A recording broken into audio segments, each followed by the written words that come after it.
이제 두 번째 큰 주제로 넘어가겠습니다. 이제까지는 저희가 말하자면 뒤를 돌아봤고요.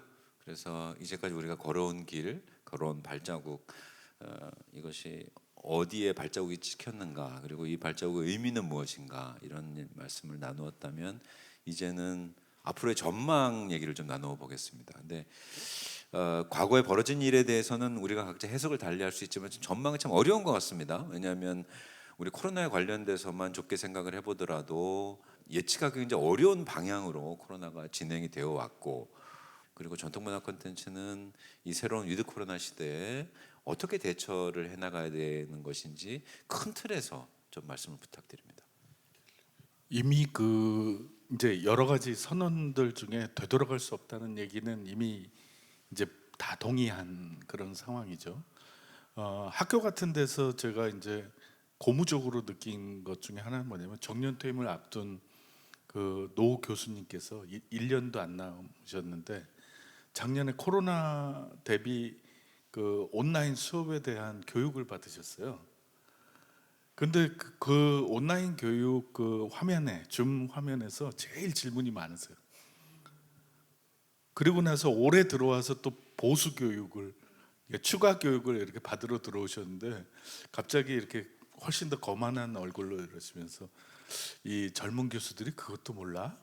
하는 버전으로, 그러니까 나이 드신 분들이 조차도, 그러니까 이제 거꾸로 말하면 디지털 네이티브들만 이 온라인 상황에 익숙해질 거다라고 하는, 그것도 이제 상식은 아닌 거죠. 문화 콘텐츠 현장 자체도 이제는 디지털에 대한 장벽은 많이 떨어졌다. 근데 이런 거죠. 이전까지 제가 계속, 저는 이제 박물관이나 축제 쪽에 학생들을 가르치고 있으니까, 코로나 상황 중에 진짜 잘못된 것 중에 하나는 뭐냐면, 오프라인에서 몽땅 짐 싸가지고 온라인으로 올라간 거예요. 이런 상황인 거죠. 그러니까 디지털화보다는 온라인화 이꼬르 디지털이라고 생각하는 이런 의식은 굉장히 위험하다. 그리고 이제 2019년 이후부터 지금 박물관 쪽에 문화부에서 아주 집중적으로 투자를 해서 100군데 이상 3년에 걸쳐서 계속 투입하는 말 그대로 실감을 콘텐츠화하는 거거든요. 뭐 여러 가지 비판도 있을 수 있고, 그런데 긍정적인 요소는 뭐냐면, 기존의 방식으로는 안 되고 사람들이 가지고 있는 이 문화유산이라든가 전시 유물에 대한 관심들, 이거를 디지털 방식을 조금 더하면 전시 공간, 오프라인 공간 안에서 확장해서 우리는 더 느낄 수 있다. 그러니까 이제 이 안에 협력의 관계가 이제 되게 필요하겠죠. 이제 이걸 실현하기 위해서 이제 최종적으로 이제 관람자들 앞에 조금씩 이제 결과들이 나오면서 선례가 축적되겠죠. 이제 울트라 슈퍼킹이라고 할 수 있는 국립중앙박물관이 선례를 보여줬는데, 그걸 모델로 하다가는 가랭이 찢어질 거고 예산 차이도 나고 그러는데, 사업의 사례가 많아지니까 이거를 계속 지원하는 모델도 생기고, 그다음에 시행착오도 줄어들고. 그래서 우리 긍정적으로 보자. 이게 2, 3년 지나면 박물관을 공부하는, 제 이제 전시학을 공부하는 친구들한테 디지털 플러스 아날로그, 온라인 플러스 오프라인을 이제 필수로 해서 또 그걸 협력할 수 있는 체계가 이제 아주 이제는 플러스라는 거죠. 이제 일상이라는 거죠. 그런 작업을 모델들이나 이런 것들을 가져가면서 긍정적으로 나갈 것이다 하는 걸 생각해 볼 수 있을 것 같습니다. 우리나라의 빠른 성장 과정, 근대화 과정에서 뭐 정치적인 면에서나 경제적인 면에서, 근데 저는 이 코로나 시대를 겪으면서 우리가 디지털 아날로그에서 디지털로 이동하고, 특히 이제 윤호 교수님 말씀하신 것처럼 온라인 베이스로 이동하는 이 모든 변화의 과정도 굉장히 압축적으로 지금 우리가 겪고 있는 것 같아요. 그래서 이 과정은 사실은 쉽지 않고 때로는 힘이 들지만 어차피 와야 될 미래를 우리가 선취한다는 의미가 있는 것 같습니다. 그래서 그 과정을 어떻게 하면 의미 있게, 그리고 여러 가지 지원들을 통해서 풍요롭게 보낼 수 있는가에 대해서 우리가 고민을 해봐야 되는 것 같고요. 이제는 각 분야별로 위드 코로나 시대의 전망, 각 전통문화 콘텐츠의 생산과 소비와 관련돼서 전망을 좀 말씀을 듣겠습니다. 우리 임경현 선생님 먼저. 네. 저는 전망이라고 그런다면 지금은 일시적인 변화가 분명히 새로운 일상, 우리의 일상이 될 거죠. 그러니까 디지털에 기반한 온라인, 그다음에 여러 문화의 혼합 이런 게 있을 거고 결국은 박물관이 전통 문화, 유형의 문화에 멈추는 것이 아니라 무형의 문화도 같이 할 것이고 거기에 때로는 문화유산과 함께 자연유산도 올 것이고 엄청나게 많은 큰 변화가 올 것입니다. 근데 변화를 저는 섣부르게 말씀드리기는 그렇고 어떤 변화가 되어야 되는지에 대해서는 좀 말씀을 드리고 싶어요. 아까 말씀하신 그 실감형 컨텐츠 말씀을 하셨는데 저희는 이제 실감형 컨텐츠를 굉장히 늦게 시작합니다. 내년에 처음 시작하거든요. 이유는 우리가 실감형 컨텐츠를 왜 만들지? 라고 생각을 했습니다. 실감형 컨텐츠가 새로운 볼거리, 박물관 관람객들에게 새로운 볼거리로서 실감형 컨텐츠도 좋겠지만 그거는 박물관이 아니어도 되거든요. 그러면 박물관의 실감형 컨텐츠는 무엇인가? 지금 박물관이 전시하고자 하는 유물을 가장 잘 보여주는, 그러니까 무엇을 위해서 실감형 컨텐츠를 쓰느냐라고 저는 생각을 하고 있습니다. 실감형 컨텐츠가 주류가 아니라 실감형 컨텐츠를 담는 그 컨텐츠를 실감 있게 해주는 거거든요. 그러면 실감형 컨텐츠건 디지털이건 그걸 왜 하는가?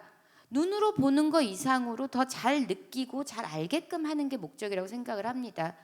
그러니까 기술의 발전을 자랑하려는 기술 박물관이 아닌 유물을 전시하는 박물관은 그 기술이 이 유물을 좀 더 뜻있게 한다라는 게 좀 초점을 맞췄으면 좋겠고 또 하나 꼭 말씀드리고 싶은 거 하나는 이제 온라인으로 유물들을 많이 보기 시작했습니다. 그리고 발전된 기술로 인해서 직접 보지 않아도 마치 진짜인 것처럼 볼 수 있거든요.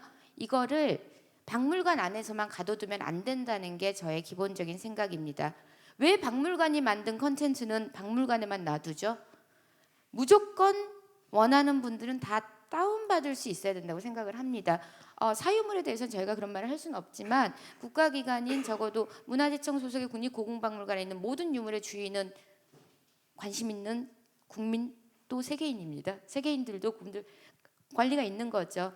그러면 저희가 생산한 컨텐츠를 예전에는 그게 통로가 없었고 기술이 없었기 때문에 못한 거죠. 사진 하나 이렇게 막 확대하다 보면 깨지는 거 이제는 그렇지 않습니다. 아무리 확대를 해도 실물하고 같습니다. 그러면 그런 거를 우리 이런 거 만들었어요 에서 멈추는 게 아니라 전통 문화, 전통 컨텐츠가 살기 위해서는 그것을 디지털화 시키던 아니면 소유하고 있는 곳이 끊임없이 문만 여는 게 아니라 디지털로도 열어서 관심 있는 분들이 무조건 활용할 수 있게끔 해줘야 되는 게 위드 코로나 시대에 어쩌면 박물관이 해야 될, 박물관은 박물이거든요. 모든 물건을 널리 가지고 있는 겁니다. 우리 수장유물 몇 건이냐가 중요한 게 아니라 앞으로의 박물관은 얼마나 많이 열어줬느냐, 얼마나 많이 컨텐츠를 공유하고 있는가, 그런 걸로 평가받는 시기가 와야 된다라고 생각을 합니다. 예, 공유의 문제에 대해서 아주 인상 깊게 말씀을 잘해주셔서 감사드리고요. 아까부터 이제 우리가 이제 문화 기술에 관련된 문제에 대해서 일관되게 하나의 입장, 기술은 자랑하기 위해서 있는 것이 아니고 그 기술이 어디에 쓰여야 되는가라는 왜란 질문과 항상 결부될 때 그 기술이 문화 콘텐츠의 올바른 소비와 연결될 수 있다라는 말씀 알아듣겠습니다. 예. 우리 박인혜 사장님 그 위드 코로나 시대에 또 여러 가지 기대 그리고 계획 전망이 아주 다채롭게 많으실 거라 생각이 드는데 말씀 좀 부탁드립니다. 네. 예. 일단 먼저 제가 박수 칠 뻔했어요. 맨 마지막에 말씀하신 게 정말 감동적이어서 왜 그러냐면 제가 지금 급한 마감을 하고 있는데 그 서구에 있는 박물관이나 갤러리나 모든 도서관에 있는 모든 책들이나 그림은 고해상도로 완전 퍼블릭 도메인으로 다 풀려 있어요. 다 다운받아서 볼 수 있어요. 한국만 없어요. 네. 점점 많아질 겁니다. 네, 근데 뭐가 있는지 검색도 안 되고 아무것도 안 돼요. 근데 제가 지금 쓰고 있는 책의 분야에 관련해서 뭐 13세기, 14세기, 15세기 키워드로 명확하게 검색만 하면 항상 고해상도로 다운받아서 다 확인할 수 있어요. 책 한 권이 다 들어가 있고요. 근데 왜 우리는 이렇게 퍼블릭 도메인이 안 되는가에 대한 고민이 굉장히 많아서 너무 막그 마감 와중에 막 그랬는데 되게 통쾌한 얘기를 말씀을 해주시니까 정말 감사합니다. 꼭 그래야 될 것 같고요. 그다음에 이제 말씀해주신 전통 문화와 이제 위드 코로나 전통 문화와 관련돼서 제가 오늘 여기에 왜 왔을까라는 생각을 예전에 이제 쭉 해보면서 아마 이야기를 하려고 온 것 같다라는 그런 생각이 들었습니다. 이제 앞에서도 계속 몇 번 반복해서 말씀드렸고 했었는데 결국 우리가 웹소설과 웹툰이라는 개인적 디바이스에서 디지털 커뮤니케이션 방식으로 이 컨텐츠를 소비하는 스토리텔링하는 컨텐츠를 소비하는 과정에서 스토리가 변화하고 있다라고 제가 앞단에 말씀을 드렸었고 그 변화한 스토리의 핵심적인 요소는 판타지성, 판타스틱하게 판타지성을 중심으로 나오고 있습니다. 그래서 예전에는 그게 말이 돼? 왜 안 돌아가려고 그래? 괴물이 그렇게 나오는 게 말이 돼? 근데 그냥 요새는 밑도 끝도 없이 괴물 나와도 오케이 괴물 그러고 이야기는 계속 진행이 됩니다. 이 부분이 한국의 어떻게 보면 한국의 대중문화 콘텐츠에서는 이 부분이 되게 취약했었어요. 전통적으로. 한국은 지금 여기에서 벌어지는 일이 굉장히 강했습니다. 만화의 역사를 보면 한국에서 크게 히트했었던 만화 중에서 대표적인 작품인 1982년도에 이현세 선생님의 공포의 외유무단을 보면 약간 뻥이 있는 것처럼 보이기는 하죠. 그런데 우리가 지금 얘기하는 전기적 상상력은 가지고 있지 않습니다. 지금 여기에서 벌어지는 얘기예요. 그리고 그 지금 여기가 뭐냐면 1982년도에 프로야구 구단이 생겼네. 산미 슈퍼스타즈가 꼴등하네에서부터 시작한 상상력이거든요. 항상 그런 콘텐츠가 한국 대중문화에서 주류를 차지하고 있었습니다. 근데 서브컬처의 왕국이라고 불리는 일본 같은 경우에는 굉장히 수많은 정기적 상상력으로 만들어낸 작품들이 많이 있습니다. 그냥 요괴도 맨날 나오고요. 옆에 보면 요괴가 있고 그 예를 들어 우리 잘 아는 도라에몽 같은 작품은 도라에몽이 나와서 막 뱃속에서 뭐 꺼내고 그러는데 미래에서 온 로봇인데 우리가 기술력은 무엇인지 얘는 왜 여기에 왔는지 어떤 기능으로 작동하는지 이런 거 물어보지 않거든요. 그냥 책상 서랍에서 도라에몽이 왔는데 미래에 네가 불행해져서 미래에 네의 자손들이 보냈어. 너를 내가 도와줄게. 끝나는 거예요. 그걸로. 1화에서 도라에몽이 온 이유는 그냥 그걸로 끝나고 도라에몽하고 같이 다채로운 상상력을 보여주는 이야기로 넘어갑니다. 근데 한국에는 한국의 명랑 만화를 생각해 보시면 도라에몽이나 귀신 도깨비 큐타로 같은 일본에 있는 도깨비, 도라에몽 이런 아이들이 옆에 존재하지 않았어요. 그냥 얘네들이 말썽을 부리는 게 한국의 명랑 만화였어요. 항상 지금 여기에 초점을 맞추고 있었는데 이런 부분이 저는 한국이 가지고 있는 정기적 상상력의 부재라고 생각을 합니다. 그래서 그 이유는 뭘까 이런 고민들을 쭉 해봤었는데 그냥 대략 몇 가지 이유가 있는 것 같아요. 그런데 이제 시대가 변하면서 이런 정기적 상상력이 디지털 디바이스를 통해서 웹툰이나 웹소설이나 혹은 OTT 콘텐츠나 킹덤 같은 여러 이렇게 다채롭게 대중들에게 다가가고 대중들은 이런 정기적 콘텐츠를 흥미롭게 바라볼 수 있게 되었다라고 생각해요. 그래서 이런 부분에 있어서 이 국학이라는 전통 문화라는 콘텐츠와 대중문화라는 콘텐츠가 이제 만나는 지점들이 굉장히 근접해 있고 그런 소재들을 적극적으로 활용할 수 있다. 그러니 이런 부분에 이제 포커스를 맞춰서 고민들이 진행돼야 된다라는 얘기를 오늘에 꼭 하고 싶었던 이야기였습니다. 저희 축제 쪽은 뭐 기본적으로 온오프의 융복합이 계속 지속될 것 같습니다. 다만 좀 우려하는 바는 또 이게 전반적인 현상으로 비슷한 형태의 그 온오프라인의 형태로 계속 지속되지 않을까라는 좀 걱정이 되고요. 이 기술 인력이라는 게 한번 맛보기 시작하면 상당히 그 떨쳐버리기가 어려운 게 사실이고 그런 맥락에서 또 유사한 형태로 계속 이 기술력이 그 특정 부분 계속 그 도입이 되기 시작하면 또 변별력이 없게 되는 것도 사실 그렇게 되거든요. 근데 문제는 한정된 예산 속에서 기술력이라는 게 지금 도입되고 있는데 과연 그렇게 되면 이 기술력이 얼마만큼 지금 현재 축제 안에 효과를 발휘하게 될 것인가. 그렇게 되면 지금 안 그래도 지금 제가 계속 앞에서 어렵다라고 제가 말씀드렸는데 제가 아까 그 말씀드렸지만 우리 피디님한테 여기 그 후원 계좌 붙여가지고요 막 그것도 하고 싶고 막 그래요. 그래서 당분간 이 그 현상은 좀 지속될 것이라고 보고, 그래서 저는 이것은 뭐 지금 추세이기 때문에, 또 제가 지금 전망을 말씀드려야 되는 이 시간이기 때문에 이것은 어쩔 수가 없다. 그렇다면 오히려 저는 기술력보다는 오프라인에 대한 우리가 고민을 조금 더 해야 되지 않을까.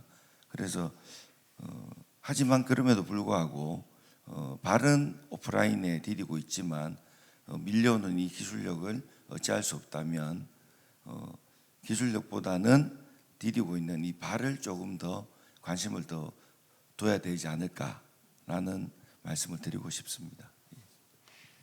우리가 그 전통 문화를 가지고 컨텐츠를 만들 때 영화적 특징은 항상 반역과 반골과 레볼루션적 기질을 가지고 소재를 선택하게 되어 있죠. 그러니까 양반보다 노비가 훨씬 재밌어요.